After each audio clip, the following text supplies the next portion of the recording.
Hello and welcome back. This is episode 24 of my Value of Growth lecture series. Hard to believe that I have done this would be the 24th episode. I started this lecture series 8 months ago. I wanted to put a few videos up, and before you knew it, it kind of became a full series. And I'm delighted to share the information with you.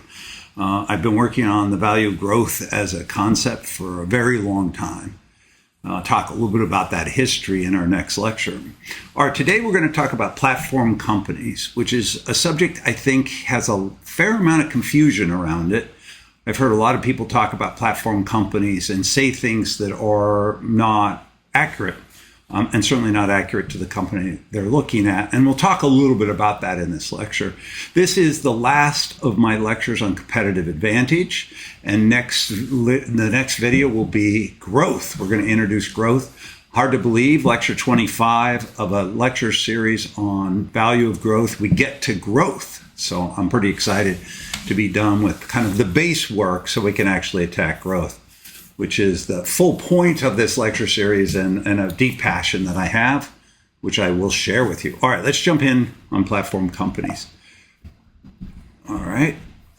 You've seen this chart before. I use this chart at the beginning of my segments or my lectures on competitive advantage. It's really based on the work from Bruce Greenwald and his book, Competition Demystified, which is still, I think, probably the best book on strategy from an investor's perspective. There are tons of books on strategy and competitive advantage aimed really at managers, how to think about competitive advantage and barriers to entry and strategy for managers. There are not that many for investors. And so I really like Bruce's book. Of course, we also lean on Michael Porter's work as well. All right, so what you saw when we talked about this, really, although we list four, there are three primary sources of excess returns.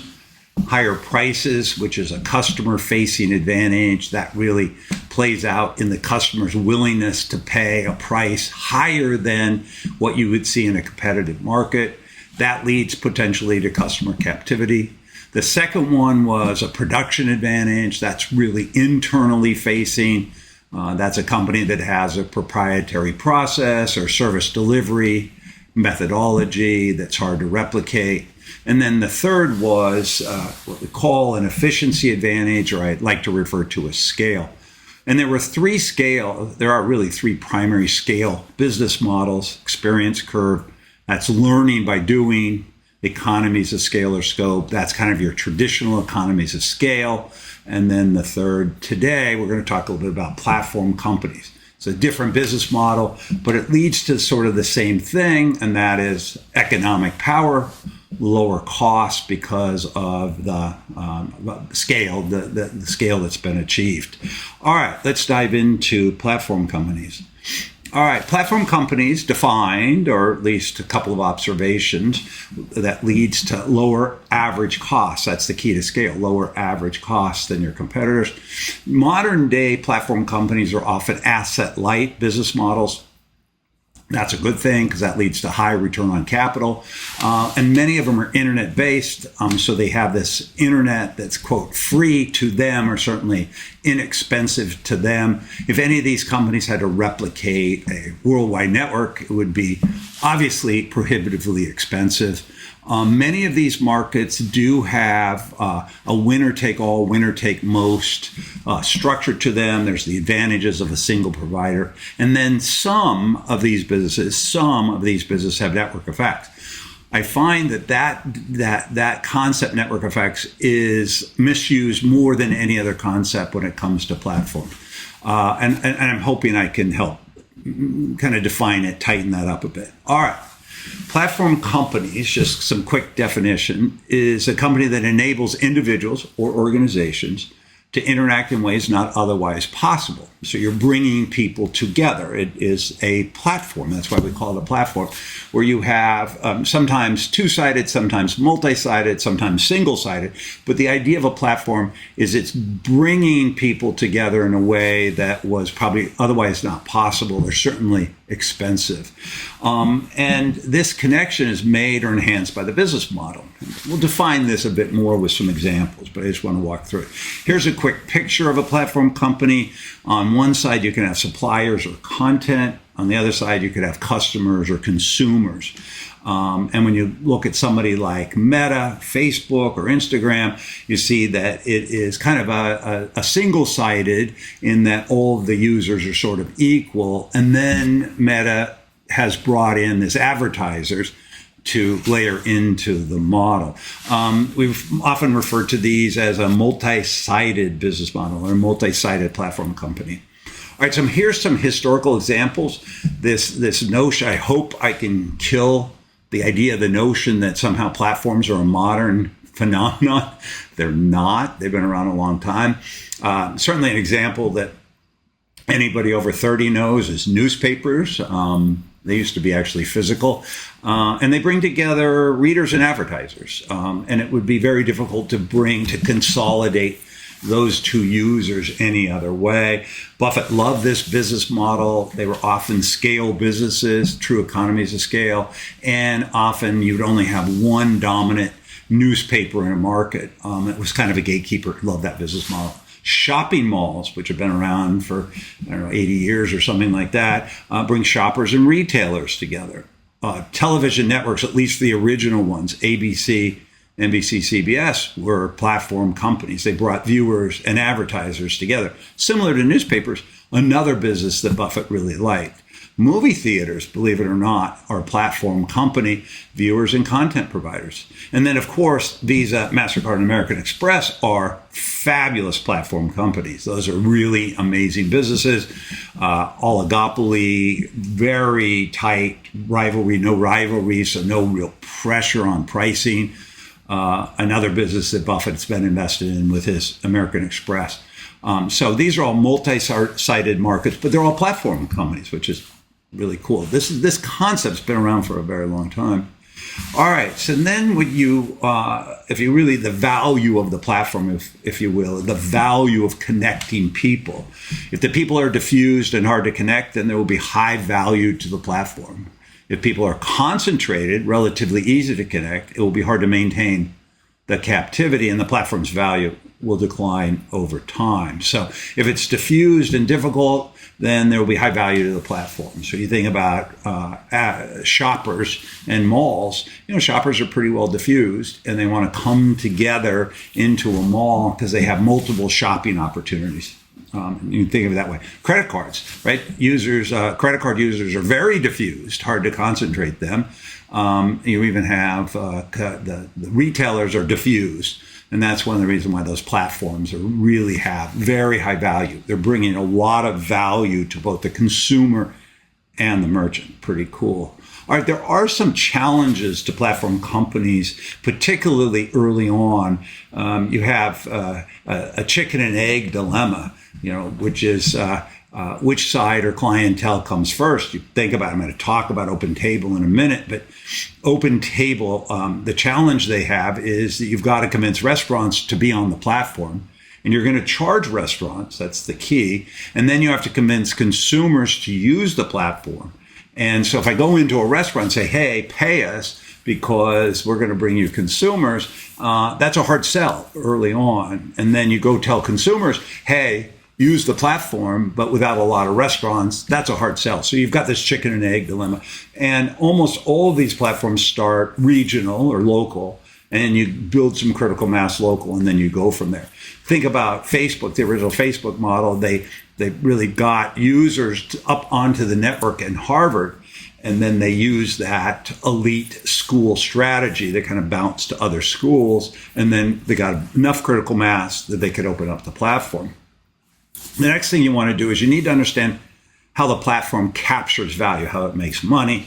Sticking with Meta, they ultimately was advertising into their platform. OpenTable, restaurants pay, it's free to consumers. So you really want to think about that. Newspapers, they always charged a small subscription fee because they wanted individuals to have a little skin in the game, consumers, but the real money was made with advertisers.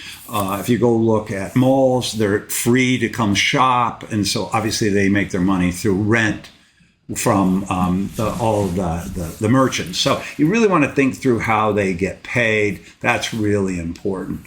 To be successful, this is really important, and this dovetails what we've talked about in competitive advantage so far. Is to be successful long term, all platform companies need to maintain some level of customer captivity. That carries over from our earlier discussion of scale.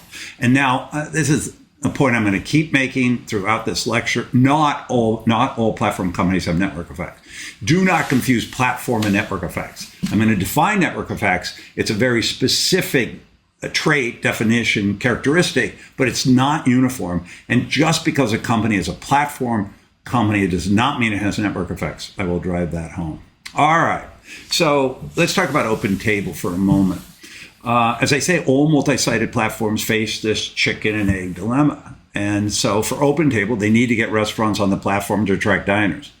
And that's a hard sell. When the original multi-purpose credit card dropped, it was Bank of America in 1958 in Fresno, California, they had to convince merchants and consumers to use it. It's a great case study. I won't go into more details. Number two, you need to understand how the platform captures value. And what OpenTable does is per transaction and users' fees from the restaurant. Restaurant pays. There's no I don't believe there's any advertisement. There may be some now. But the original business model was the restaurant's going to pay, free to consumers. Really important. Now, to maintain successful, to be successful long term, all platform companies need to maintain some level of customer activity. However, Resi came into the business and took market share away from OpenTable, and not insignificant market share, right? So if the people, restaurants in this case, are concentrated, relatively easy to connect, it'll be hard to maintain the captivity, and the platform's value will decline over time. What Resi did is they went into restaurants, and restaurants were already familiar with this concept of having an internet-based reservation system. Resi went in with a cheaper business model, and because the restaurants, although there are 10,000 of them, they're actually fairly easy to identify. Resi had a better value proposition, and guess what? They gained market share. So OpenTable was a platform. It had reached some level of scale. It was very well accepted. Users really liked it. And still, it was not high barriers to entry. And I think this is a really important lesson. So just be careful. Just because a company has a platform business model does not mean that it's naturally a monopoly and that it's going to have high barriers to entry, as Resi showed against OpenTable. So platform companies is potentially a really interesting business, but you have to maintain customer captivity on both sides of the network. That's the key. All right. And then OpenTable does not have network effects. Resi does not have network effects. We're going to talk a little bit about that in a minute. All right. Network effects. All right. Here's the definition of network effect. Remember, just because it's a platform company does not mean it has network effects. Uber does not have network effects. Airbnb does not have network effects. All right. Meta does. So we got to talk about that. All right. So here's the definition of network effects. The value of the goods or services increases as the number of users increase. Interestingly, exponentially at first. So the value to me as a user of the network increases more people that are on the network. And obvious in Uber's case, the more consumers there, given a set number of drivers, guess what? More competition is not good for me as a user. So in that sense, at the same time, more drivers are good for consumers potentially, but not good for the other drivers. So network effect means that the value of the goods and services to the users increases as the number of users increase. That's the key definition. Generally, you have low or no incremental costs in servicing an incremental user. Not true for Uber. They have high variable costs. In fact, they pay out about 75% of the fee that a consumer pays to Uber gets paid to the drivers. So that certainly not a low incremental cost to servicing. Whereas Meta, the incremental cost is very low. Now, at some point, they have to add more servers, but it's incredibly low. All right, two key phrases when you're looking at platform companies, particularly around network effects: congestion and rivalry. Congestion is for the consumer. More consumers you have in Uber, the more congestion there is to get that driver at 7:30 in the morning racing to work. Then the other term is rivalry. Rivalry is on the production side. As there are more drivers, there's rivalry between them to go get the customer. So keep that in mind. All right, if there is network effects, it generally will lead to economies of scale, winner take all or winner take most markets, because you rarely need more than one supplier. So that's the key thing, network effects. The value of the service increases to the consumers, increases with more people on the network. And that's really important, really important. And then if you have that, you'll lead to economies of scale, often winner take all, winner take markets. All right, so here's some modern platforms. eBay, obviously, consumers and vendors. Shoppers and vendors. Uber, riders and drivers. Airbnb, guests and hosts. OpenTable, diners and restaurants. That's the key. All right. Now, what makes the new, what we'll call internet-based business models, these platforms, what makes them different from the historical platform companies such as malls or newspapers or television station is the internet. The infrastructure is essentially free to these provider, which allows for an asset-light business model, potentially high return on capital. That's what modern platforms are, and they are different than historic platforms because of this thing we call the internet, which is conceptually free for everybody to use, which is important. All right. Now, for modern multi-sided platforms, there's two types of consumers and producers, right? Two types of customers. Important to keep that in mind. If you have a multi-sided platform, you have to maintain customer captivity on both sides of the network. Generally, and almost always, modern multi-sided platforms do not have classic network effects and may not have economies of scale. So be very careful. I dare someone to explain to me Uber's economies of scale. That would be, please send me a note. Argue why they do. Same for eBay. On OpenTable, they don't have economies of scale. Not clear they do. All right, and because you have potential congestion or rivalry as the network grows, we talked about that, congestion, the consumer side, rivalry, the producer side. Getting the balance right between consumers and producers is often critical. And it's a surfboard. You have to keep getting that balance correct. All right. So congestion is competition between consumers, surge pricing in Uber, right? This morning I had to use an Uber, and guess what? It was a lot more expensive. It's cold in New York, surge pricing. Rivalry is competition between producers. And what happens is you have lower prices for hosts on Airbnb. The level of competition on Airbnb has increased dramatically in many markets, and the host revenues have gone down. All right, so just keep that in mind.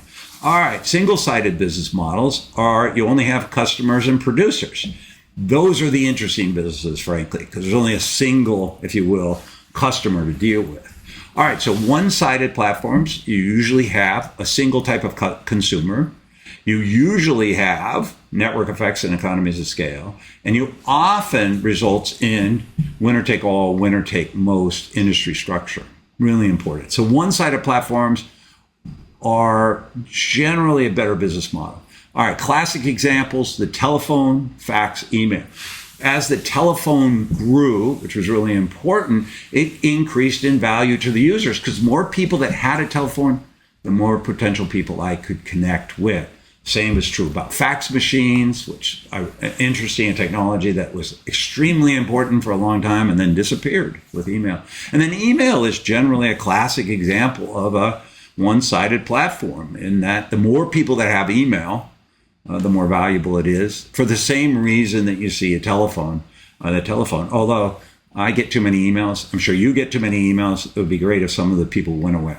Modern examples are social media, and Facebook, Instagram, Reddit are all great examples of single-sided platform companies with network effects. So that's kind of the key. Now, one thing that's interesting is the value of the network increases this is network effects.